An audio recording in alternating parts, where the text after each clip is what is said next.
Good afternoon. Thank you, everybody, for joining us.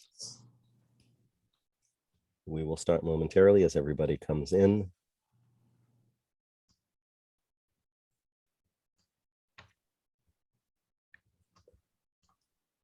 Well, thank you, everybody, for joining us this afternoon.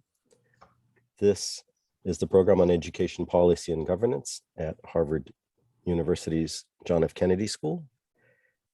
The director of the program is Professor Paul Peterson, Henry Lee Shattuck Professor of Government, who will take it from here. Paul?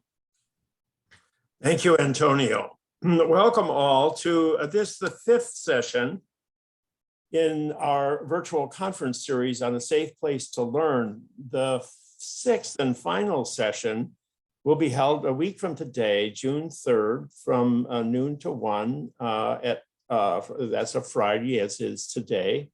And so this is our penultimate conversation, and it is happening at a time when everybody is concerned about school safety in light of the deadly school shootings, that tragedy in Uvalde, Texas.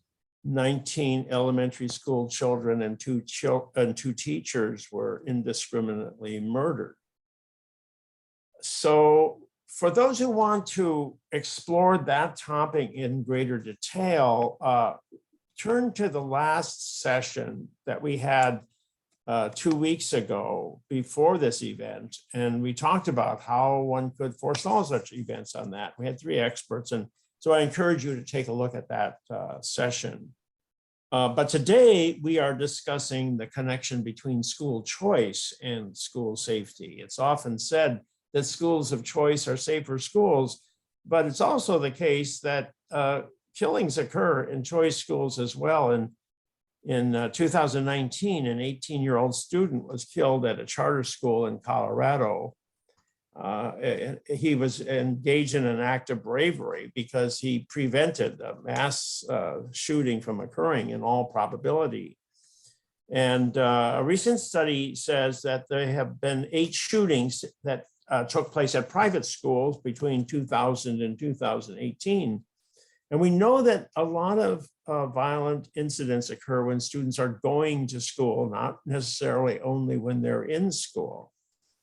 So are charter and private schools actually any safer than traditional public schools? Is school choice a viable solution or even a way of ameliorating this problem? So we're going to talk about that today with our 3 panelists. Before beginning, I want to recognize Antonio Wentland, Nick Tavares, and Michael Poor, who have carried the administrative load for the conference. And I also want to introduce Daniel Hamlin, a professor of education at the University of Oklahoma, who is an expert on school safety and has helped to organize this conference. He and I will share the duties of moderator throughout the session today. So Daniel, I turn the floor over to you. All right, thank you, Paul. So I'm delighted to have an opportunity to introduce our panelists today. So our first panelist is Martin Lueken. He is director of the Fiscal Research and Education Center at EdChoice. He regularly provides expert testimony on school choice legislation across the country, and his work has been featured in the New York Times, Wall Street Journal, Education Next, EdWeek, and the 74. Our next panelist is Sarah Cordes. She's an assistant professor, soon to be associate in the College of Education and Human Development at Temple University, where she explores how neighborhoods, housing, and charter schools affect student outcomes. And then finally, we have Sarah Lenhoff, who is associate professor of educational leadership and policy studies at Wayne State University. And in her research, she looks at the effects of school choice policy on educational opportunities for students. So here's how the session will go. What we're going to do is we're going to begin with 2 research presentations. So Marty Lueken will start first, and then we'll move to Sarah Cordes, and then finally Sarah Lenhoff will provide some commentary on those 2 presentations and the broader subject at hand. After that, we're going to turn to the panelists and audience for Q&A, and we should be able to devote about half the session to Q&A. So we encourage you to get involved and post your questions to the panelists using the Q&A function in Zoom. Again, we'd love to hear from you. We'd like to have your questions. If you can keep them short, then we can identify them and pose them to the panelists. So with that, I'm going to go ahead and turn things over to Marty. Thank you, Marty.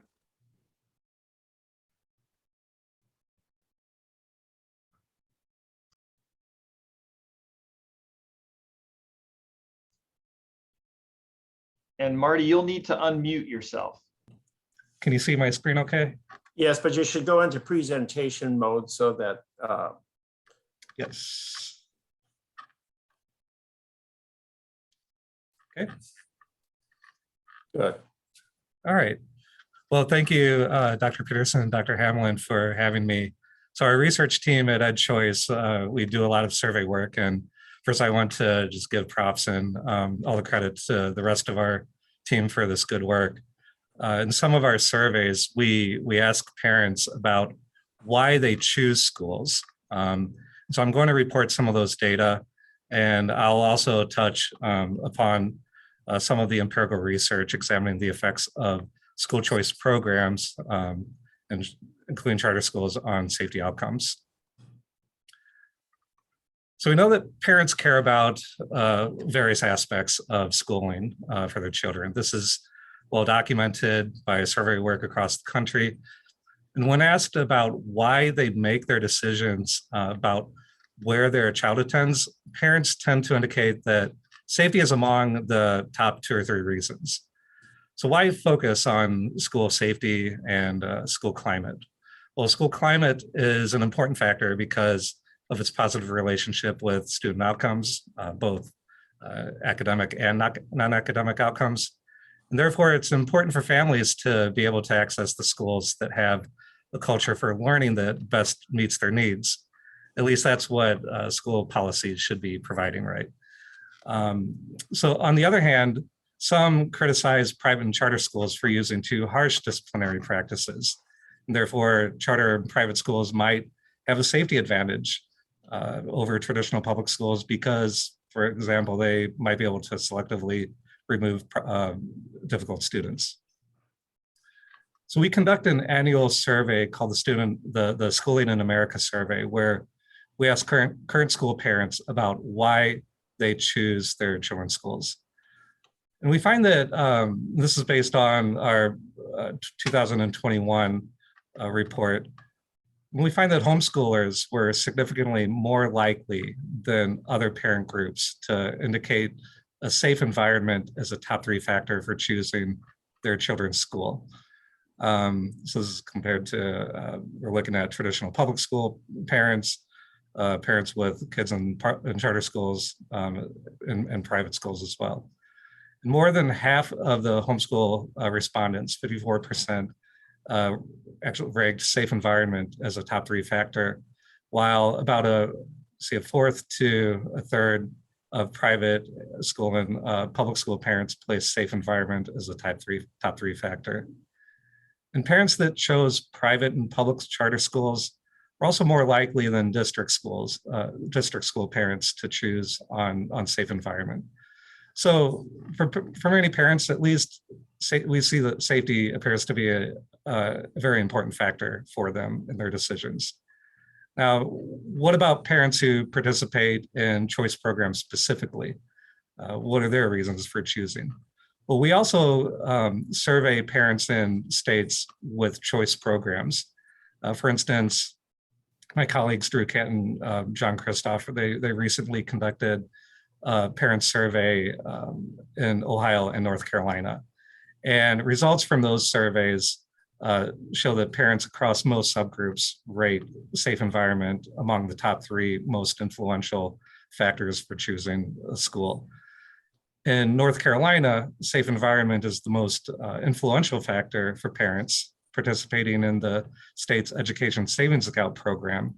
And it's also the second most influential factor for parents with kids in the state's voucher program, as well as parents with kids in charter schools and who homeschool. Now, there's a caveat to the state results.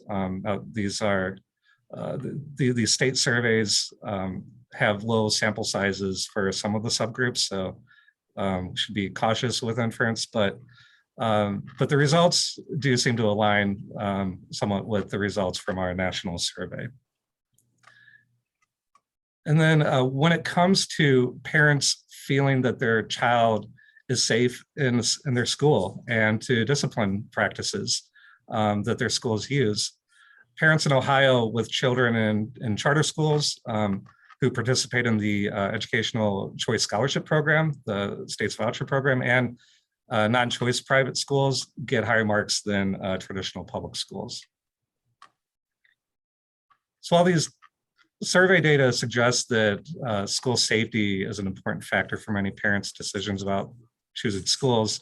It may not be clear whether school choice enhances or reduces safety. So for example, choice schools also tend to have greater autonomy with disciplining students. And this autonomy could improve safety for children participating in those choice programs.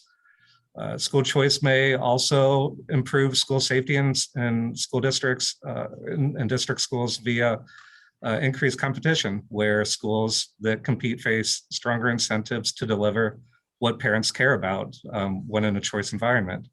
And then on the other hand, significant funding disparities could reduce school safety in choice schools if these schools are unable to maintain their safety measures due to insufficient funding.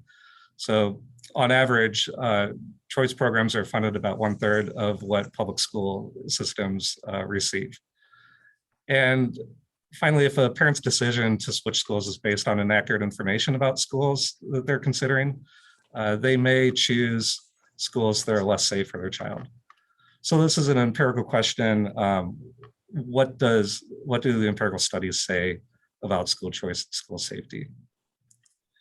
So researchers measure school climate and safety in a variety of ways, usually by asking about student perceptions, parent perceptions, and principal reports on climate and safety related incidents. For example, they ask parents about concerns related to a variety of measures, such as whether their children or other children smoke, do drugs, drink alcohol, fight, engage in bullying, and so forth. They gather data from school principals on incidents like physical conflicts between students, like student possession of weapons, gang activities, and physical abuse of teachers. There's some systematic review of this research. Jude Schwalbach and Craig DeAngelis identified 9 studies meeting their inclusion criteria that examined access to charter schools and reports on school safety. Of these studies, 8 found positive overall findings for charter schools, and 1 study didn't detect a difference between charter schools and traditional public schools. They also identified 11 studies that examined access to private schools and reports on school safety. 6 of these studies estimated effects on private school choice programs specifically as well. But none of these studies detected any overall negative effects on school climate and safety measures from private schools. Now, there were some findings where district schools performed better on a few measures, but looking overall, these studies detected positive overall findings. So just returning to the title of the session, can school choice solve the safety issue? I don't think that's going to solve all the safety related problems, just as I don't think that any other single policy is going to solve this issue. It's a highly complex issue. It's multidimensional, but I think that choice can make a difference, especially for individual students who might be struggling with individual specific safety issues like bullying, for example. These students can benefit from an exit option that allows them to access the alternative educational settings, which they may not be able to access in a world without choice programs. So clearly, safety appears to be a very important factor for parents, and the research seems to back up the notion that school choice can enhance safety more than it diminishes it. So thank you for listening. All right, thank you, Marty. We'll turn things over to Sarah Cordes. Great, thank you. Please.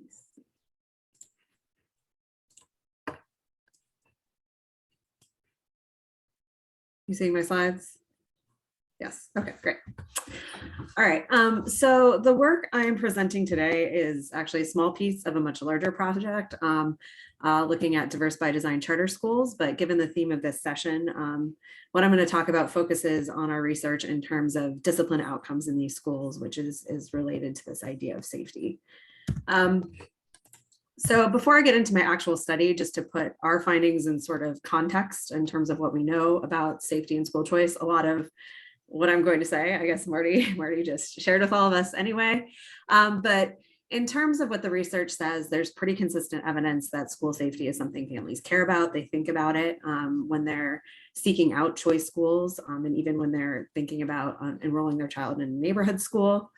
When we look at the evidence of the effects of participating in choice on safety, the evidence points towards positive impacts. So students that participate in school choice, either through vouchers or charter schools, the research tends to show that either their school is safer, or at least the students and their parents perceive the school as being more safe.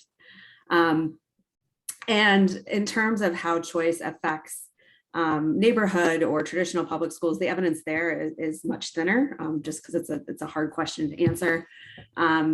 But as we heard previously, there's some evidence that charter school openings can lead to improved perceptions of safety in nearby traditional public schools, or at the very least, it doesn't appear. So looking at actual reports of violent incidences, it doesn't appear that they have any negative effects in terms of increasing these types of reports in neighborhood public schools.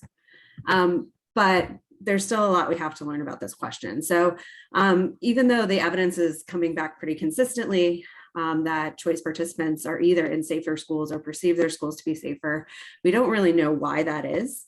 I think sort of the two largest candidate explanations for that are that the student populations are different. So these kids are just coming from families that are more motivated, or they care more about safety.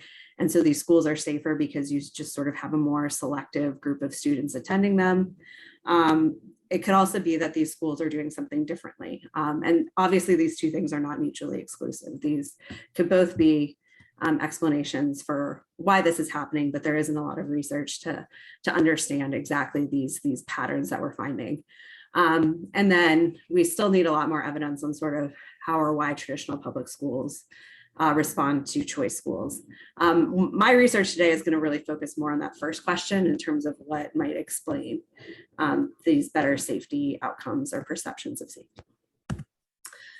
So in the research I'm going to talk about today, like I mentioned, this focuses on diverse by design charter schools. So these are a special set of charter schools that are established with an explicit mission to increase integration. And our research is going to look at sort of what the effect of attending these schools is on student disciplinary outcomes, so suspensions and expulsions, and then what policies of these schools might help to explain the impacts.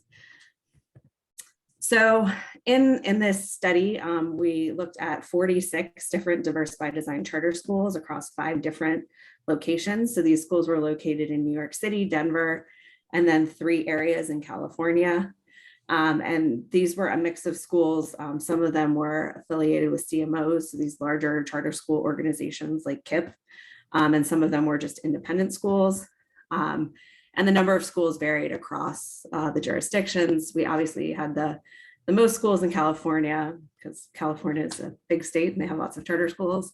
And this was a mixed method study. So on this top row is just showing you sort of who was included in the quantitative piece of the study versus the qualitative portion. In terms of the data that we used for excuse me, the quantitative portion of the analysis, the quantitative results I'm showing today are going to focus on Denver and California because that's where we had good actual disciplinary outcomes. So in Denver, we have individual student level information on suspensions and expulsions, which is sort of the focus of what I'm talking about today. And in California, we had school level data on those same outcomes.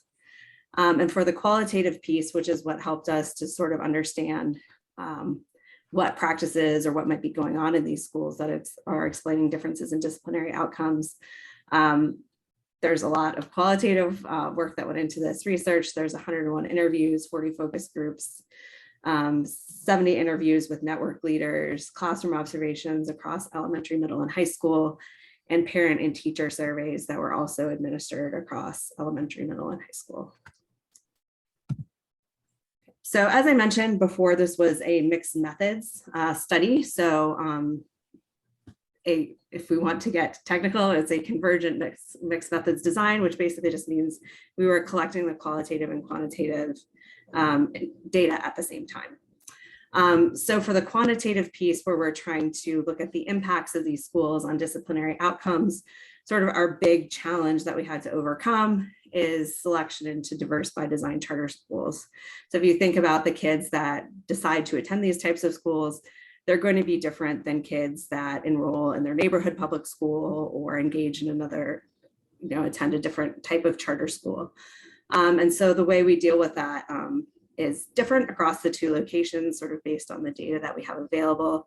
So in Denver, we have a much stronger design. So we have information on student applications. And what that allows us to do is compare the outcomes of two students who both applied to attend a diverse by design charter school. One of them was randomly selected to attend the school. One of them randomly was not offered admission. And so basically we can assume those kids are pretty much the same on all other unobserved characteristics. And so we can compare their outcomes and really see the impacts of attending a diverse by design charter school. In California, unfortunately, because we only have school level data, we're sort of limited to using multiple regression, but there we try to account for as many school level characteristics as possible to make sure that we're making apples to apples comparisons. And so what we find is that attending diverse by design charter schools decreases the probability that students are ever suspended. So for every year a student is enrolled in one of these schools, they're about 2 percentage points less likely to be suspended. And those impacts seem to be pretty evenly split between in-school and out-of-school suspensions. And we also find that the number of times a student is suspended also goes down when they're enrolled in these schools. And when we sort of disaggregate this by various student characteristics, we find that these impacts are largest for Black students, which is an important consideration given a lot of what we know in terms of racial disproportionality and discipline. So in California, we sort of find a similar story. So for example, diverse by design charter schools in the Bay Area, their suspension rates are about 3 percentage points lower. Our results in LA and San Diego are not statistically significant, but they're both pointing in the same direction, indicating lower suspension rates. And then in San Diego, we also find that these diverse by design charter schools have lower expulsion rates. And so when we turn to the qualitative aspect of our data to try and understand what might be going on, we sort of find 3 key things that these schools might be doing differently or doing to help reduce discipline and potentially improve safety in these schools. So the first is these schools were very intentional about building a sense of community. Participants used phrases like sense of belonging and warm, joyful community. And on parent surveys, over 70% of families agreed that they trusted and felt connected to their child's school. So that sense of trust and connection might translate into sort of lower behavioral problems and potentially increased perceptions of safety in that school. In addition to that, we found all of the schools were in some phase of using a restorative justice discipline approach. And this is just a quote from one of the participants about sort of why they chose to do that. But we sort of think this focus on restorative justice versus exclusionary discipline might also be explaining what's going on. And then there was just also an indication from participants that they were really intentionally using data to try and understand the discipline in their school and potentially address disparities. So to wrap this up, our study overall shows that these diverse by design charter schools appear to have positive impacts on disciplinary outcomes that differ by race. Like I said, There are some school practices like building a sense of community, use of restorative justice, and use of data that may explain these results. And other results that I don't really have time to get too much into. We do see that school demographics may also play a part in this. So these diverse by design charter schools are in fact more racially and socioeconomically diverse. And there has been some research that indicates that more diverse student bodies are actually associated with increased perceptions of safety. And so that is all I have. Thank you. All right, thank you very much. Let's turn things over to Sarah Lenhoff. Thanks, Dan. And thanks, Sarah and Marty. These were really interesting presentations, and I'm glad to be here to discuss them with you and the audience. So first of all, I'll just share for a minute. I'm in Detroit right now. I do a lot of school choice work in Detroit, and so I think the first thing I just want to say is the context of the choice landscape and the kind of neighborhood and community perceptions and reality of safety really matter in this conversation, right? So what choice options do you have access to via policy? What do individual families have access to based on various resources? And then what's the kind of safety situation in both the school community and the kind of neighborhood communities in which folks live? And I'm saying that because I think it's important to think about choice as, typically the research has demonstrated, right? When families make a choice to use a school choice option, there's kind of two things going on. One is that they feel somewhat pushed from their neighborhood school. There's a reason why they want to opt into something different. And then they might be pulled into a choice option because there's something attractive about it. So I think one thing that the literature, still needs to unpack a little bit is which one of those mechanisms might be driving these outcomes. So is it that the neighborhood schools that families are exiting are perceived as, or are, based on crime metrics, actually less safe? Or is it that there's these other options are doing something markedly different, right? And the reason I say that is because there's lots and lots of research that suggests that people are generally happy with the schools that they choose for their children. I mean, even Marty, the data that you shared, right? I mean, even in traditional neighborhood schools, 75% of families are saying they perceive their schools as safe, right? So I think it's important to, that the research continue to unpack, like, is it the push? Is it the pull? What's going on there? And then I think, digging deeper into this, like, what is a safe school? Is perception of safety?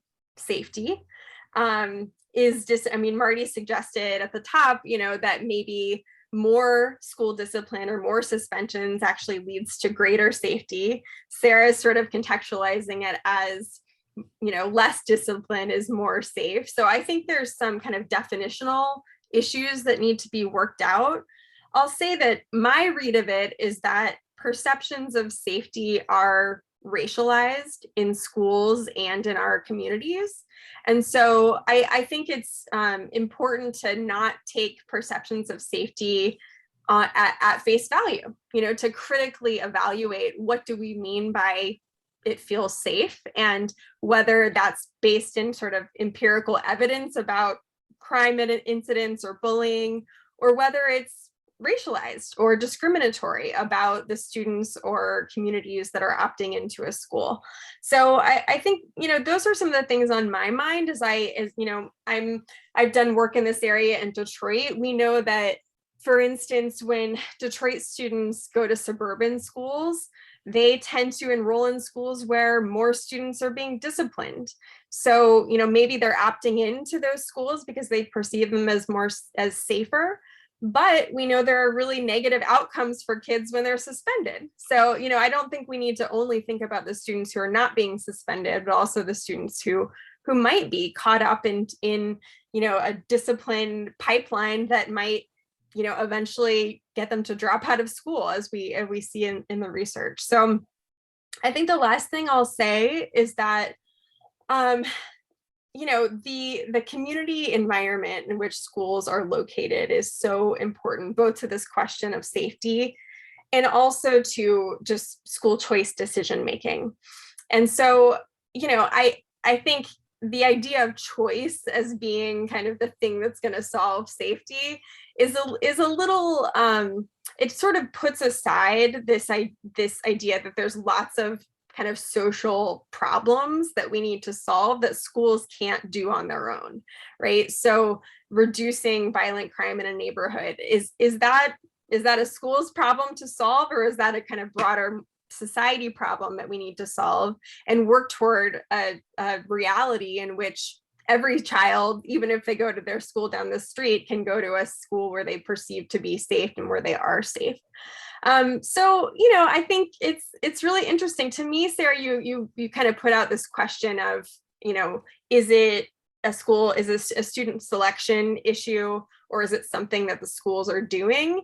To me, I think there's a lot more work to be done about what schools are actually doing to create these outcomes, because it's not just choice schools that could do those things, right? I mean, we're seeing lots of traditional public schools, for instance, that are implementing restorative justice right now. If it's restorative justice, then you could do that in your neighborhood school. It doesn't have to be a choice school. So I think trying to dig underneath the hood on some of these, both perception metrics and outcome metrics, is really important for kind of the future research agenda. So is that enough, Dan? What do you think? Those are fantastic comments. I think that helps launch our discussion here. So thank you, Sarah. Great. Paul, do you want to get us going with a question? Well, I think I should allow Marty and Sarah Cordes to respond to Sarah Lenhoff's observations. So why don't you each, Marty, you want to begin? Sure, thank you. And Dr. Lenhoff, thank you for those comments. It's tremendously helpful. And I think you're right that, this isn't only a school issue. I mean, it's a community issue. You got to get the community involved. And for, especially for very intense, severe issues and incidents, you need things like law enforcement, the public health profession, mental health professionals as well. And so, but I think that school choice, though, it can be part of overall, like a larger, more comprehensive solution to trying to deal with some of these issues. So Sarah, do you have any reactions to the commentary?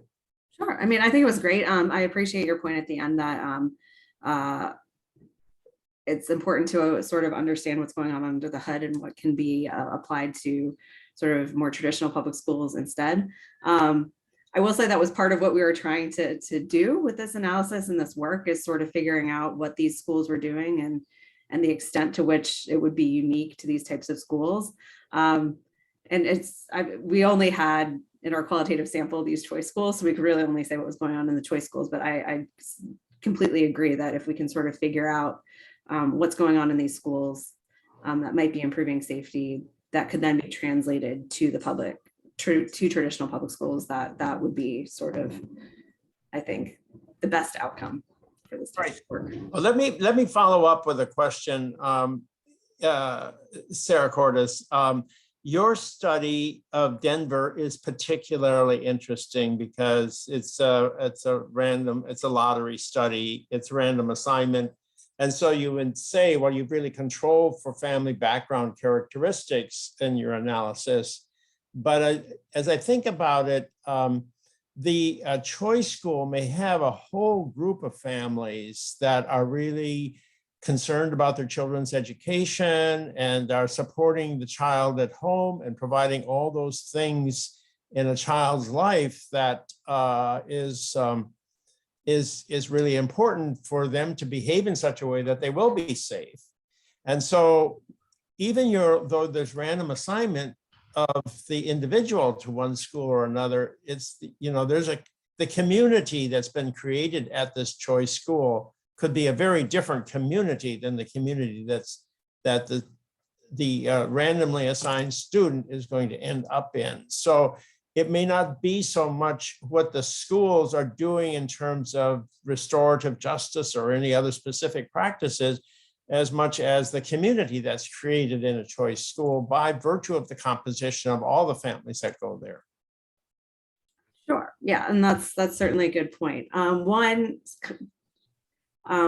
relatively unique feature of Denver is also that it's a centralized enrollment system. So all students are applying to schools, or the vast majority of students are applying to schools. But I certainly agree it's sort of important, and we haven't gotten to that point yet to sort of look at, among those students that didn't go to these diverse schools, where were they going instead, and sort of like what are we actually comparing them to. So I have a question related to that. I think so as researchers, the way we've been trying to figure this out is to kind of remove selection bias to understand whether charter schools are using effective strategies in some way. And of course, as Sarah Lenhoff mentioned, the benefit of knowing that is that maybe we could extend some of those strategies to other types of schools. But I'm wondering, is it possible that that is potentially both? That yes, maybe some schools of choice, like charter schools, are using effective strategies, but for those strategies to work, it's contingent on those schools getting a certain type of parent population, a parent population that's willing to go out and participate in school, willing to choose schools. Is it possible that it's both?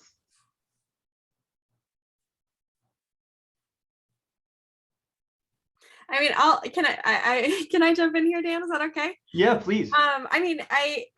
Yeah, for sure. But something stuck out to me in your comment, which is like the willingness part.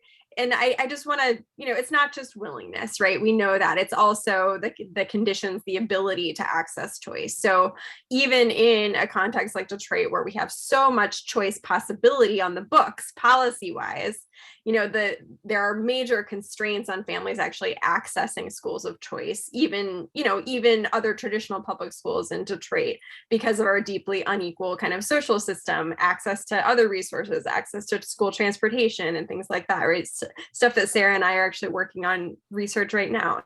So I think that has to be part of the equation, right? That schools of choice are never going to kind of equitably enroll the same students who are in traditional public schools, just by definition. And so that's always going to be a component in these types of analyses. So one thing that's occurred to me as we've been thinking about this topic is that maybe choice is going to be an ever greater demand on the part of parents in light of the increased number of mass shootings.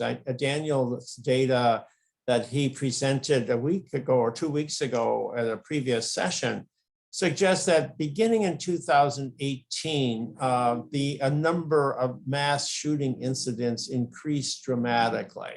It went down in 2020, but then came back up again in 2021. And right now, 2022 looks like it's not going to be a good year at all. So, and this is sort of new. I mean, this is a different level of mass shooting and the kind of violence that captures immediate attention. And there are some studies out there that show that the demand for private schools goes up when you have these kinds of events taking place within an area. So are we going to see a demand for more private schools and more charter schools on the part of parents going forward, not only in light of the COVID developments, but also in light of the greater concern about school safety that seems almost universal right now? Anybody can respond to that. Anybody have a reaction? Yeah, I'll jump in. I mean, I think it's definitely going to spur some demand. For some parents, safety is going to be increasingly a more important issue. And at least our survey work suggests that parents are selecting on this. In fact, when you look at our 2019 survey, about 40% of families who homeschool indicated that safety was one of their top reasons, and that jumped up to 54. We saw that jump up to 54% this past year. So I think that, yeah, it will increase demand for parents. Anybody else? Either of the two, Sarah? No?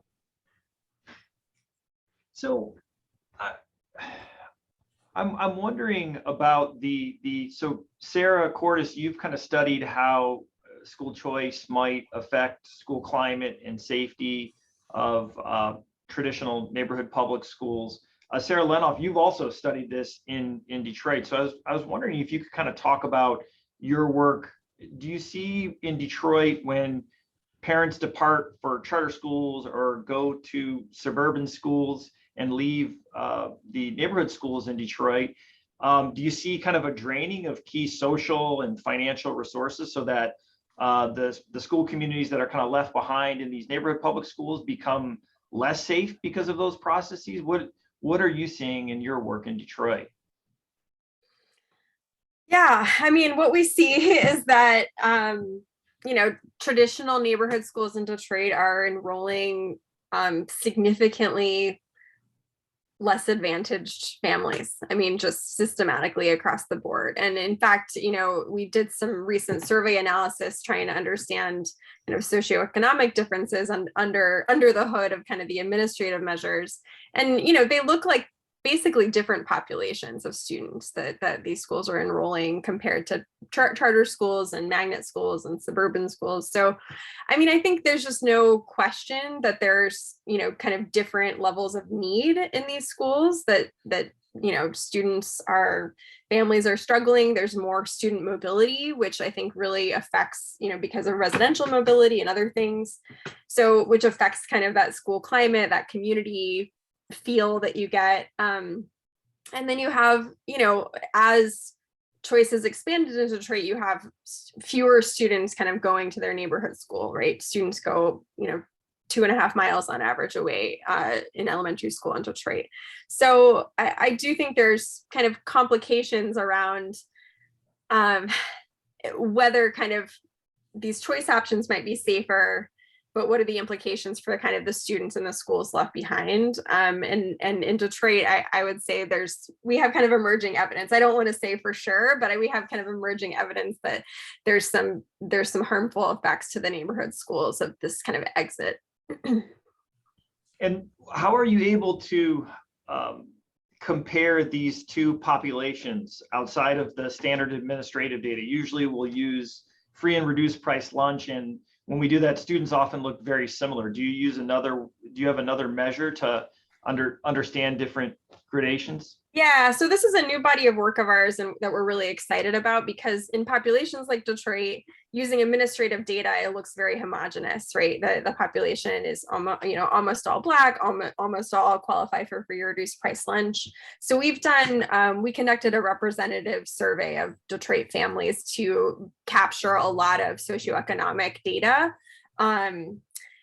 Things like employment, income, working hours, education level of parents, things like that, to try to get a more nuanced measure of socioeconomic conditions and resources in the family.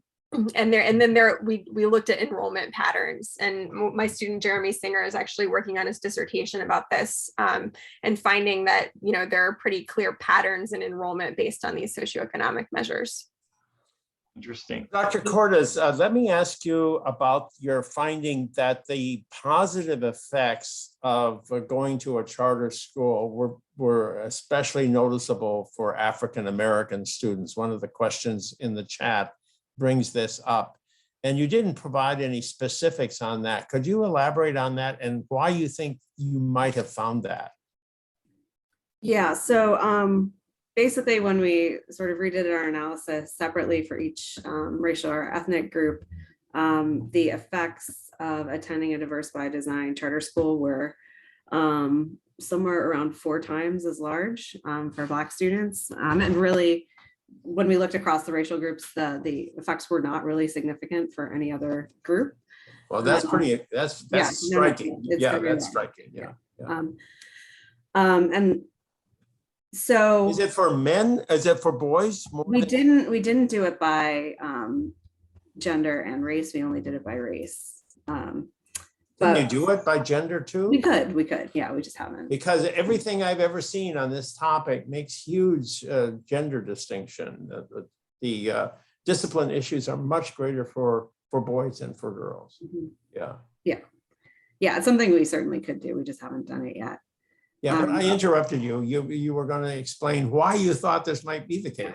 Yeah, so there's 2 reasons. So first, during our qualitative interviews, there was just this idea, because these schools were really committed to diversity. Part of the reason they had gravitated towards restorative justice is they just really didn't like the idea of any student or any group of students being excluded.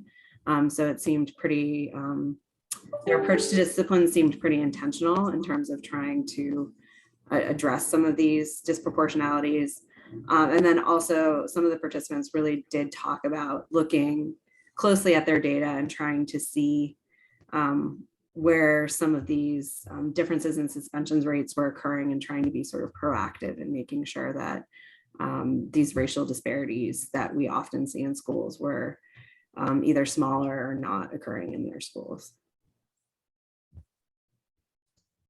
Okay, we've got a question in the chat that I'd like to pose to the 3 panelists. So the comment reads as follows: Doesn't this just fit into the larger research universe, indicating that while impacts on others are less clear, charters do better with Black kids? Maybe small, strong value schools can build relationships that are especially needed for kids from single parent homes, but less important in wealthier places. And then the comment says, P.S. you need common parental values for it to work. Cannot work in my local district, which has to be more bureaucratic. Do you think, Marty, do you want to get started with this one?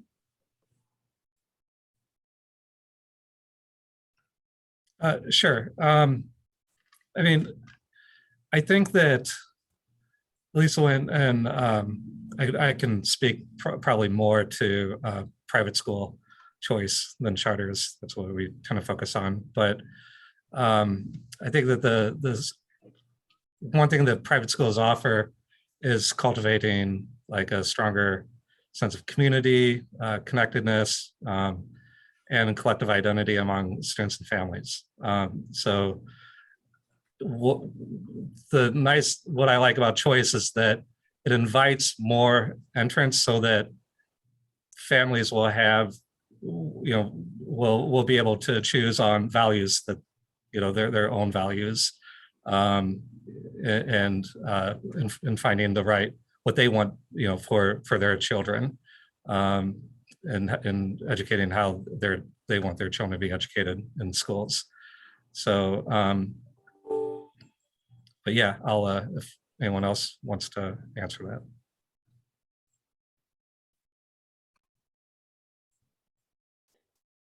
I mean, I'll just say that, I mean, there's a reason why the neighborhood schools that the majority of, or that many Black students, especially in urban cities, are zoned into, are like, look worse in comparison, right? I mean, there's historical inequities of underfunding, divestment, segregation, right? And so I think it's just important to kind of acknowledge that when kind of looking at these effects, right? That the kind of starting place for the community schools is not always equal, and we know that it's been well documented. So I think that it has to be kind of put into conversation about like expanding choice, but also like investing so that students who want to go to a school down the street can go to a great school that they feel is safe and feel is a great community for them.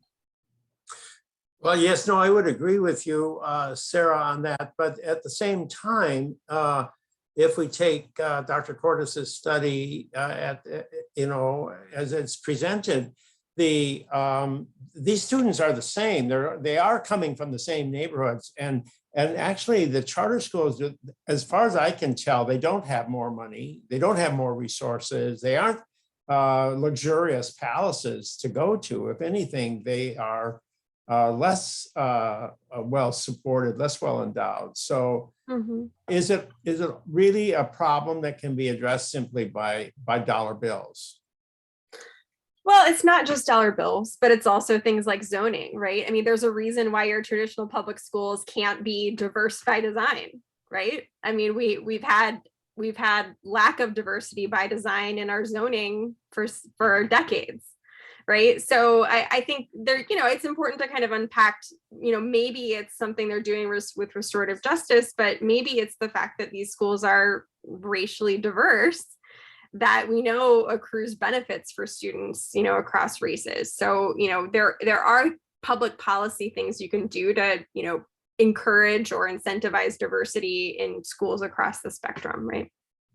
That's a good point. And I want to ask Sarah Cordes about that, because your data from California, at first I thought, well, maybe it's just these very special diverse by design schools that you're looking at. And does that really apply to the charter sector more generally? And I guess your response to that is, well, I'm looking at the charter sector more generally in California. Do you want to elaborate on that a little bit? No, so in California, we're also focusing on these diverse by design charters. Okay, so then the point really does become, is this just a particular kind of charter school that you've selected here, or can we generalize? Right.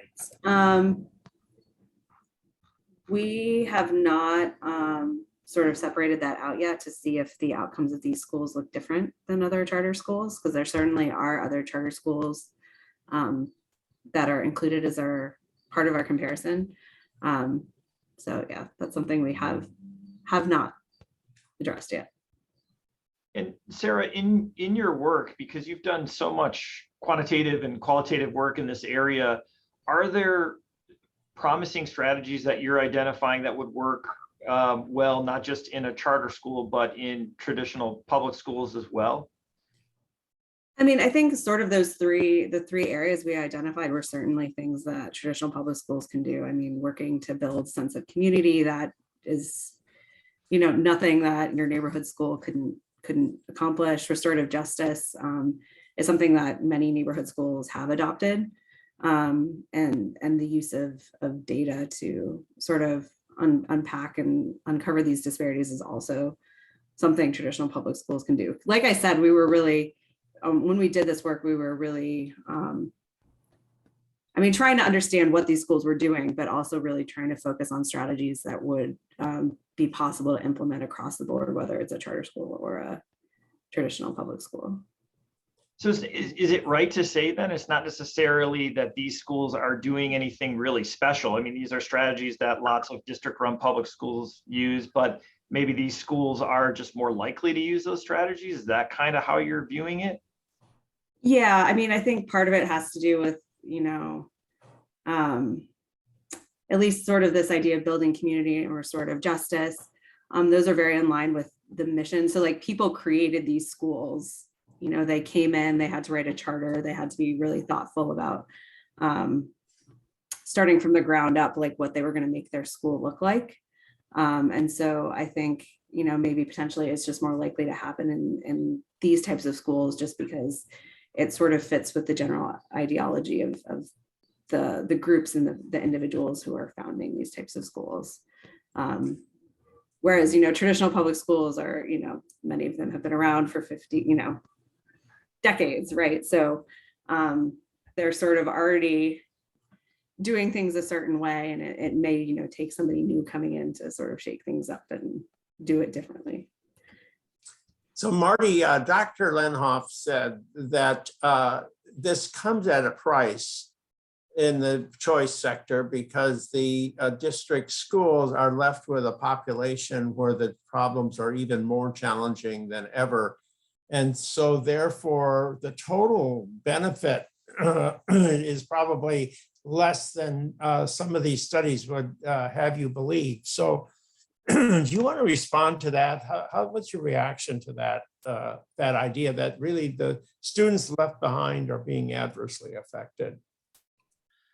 Sure. Well, as it happens, there's a very large body of research that looks at how public schools perform after choice is introduced. For example, there's about, I think, 27 studies looking at the effects of private school choice programs on student outcomes in public schools. And almost every single one finds that, at least in terms of academic outcomes, student learning increases when they're faced with more, when there's more choice in the area. And there was recently a study by David Figlio, Cassandra Hart, and Christoph Karbaunik looked at what happens when you scale up programs in Florida, the tax credit scholarship program, and public school students who remain in public schools that have the most intense pressure from the program, they perform better. And in addition, absenteeism decreases as well as suspension rates. So I think that when you have choice, so you introduce it and you or you expand it, you're aligning incentives for public schools to respond better for their students. So you're not finding that, you suggesting, Sarah Lenhoff, in Detroit. Are some of these findings very context dependent, or how do you think, how do you account for the variety of results that we're getting? Yeah. Well, I think they're really context dependent in terms of geography, but also in terms of choice options. So, Marty cited the private school choice, by the competitive effects of charter schools, for instance, don't have that kind of evidence behind them in terms of the effects on neighborhood schools left behind. So I think that both the choice policy options and context and the kind of geographic and socioeconomic conditions of a site really matter. All right. Well, I think we're nearing the end of our hour here. Maybe we can give everyone, anyone have a final comment before we go ahead and close the hour? Marty, why don't we go around the horn here? Marty, why don't you begin? How would you sum things up? Sure. Well, school safety is definitely something that that parents, a big significant portion of parents care about. And I think that, again, at least based on the research done so far, and yet more, I think we definitely can benefit from more. But I think that choice can be part of the solution set to improving safety outcomes. And the main reason, again, I like school choice because it maximizes the chance that a student can match their environment to meet their needs. Dr. Cordes, how about you? Oh, sorry. We got 1 minute left. Yeah. Sure. I think obviously school safety is something that parents care about, and I think we just have a lot more work to do to understand what schools can do differently to both increase sort of, I guess, more objective measures of safety in terms of, crime or incident reports, and also just making sure that families and students feel safe in those schools. And Dr. Lenhoff, we leave the final word to you. Okay, well, I'll say two things quickly, which is that I think we need more information about what parents really mean when they think of safe school safety and what they want. And then the last thing is, schools can't solve all these kind of social problems themselves, right? So the mass shooting question you asked earlier, I don't think that's a school policy or a choice problem. I think that's a problem outside the schoolhouse doors that we need to solve in society. So thanks. Thanks to you all for participating in the seminar today. And audience, thank you for joining us. Join us again next week for our final session. Thank you, everyone.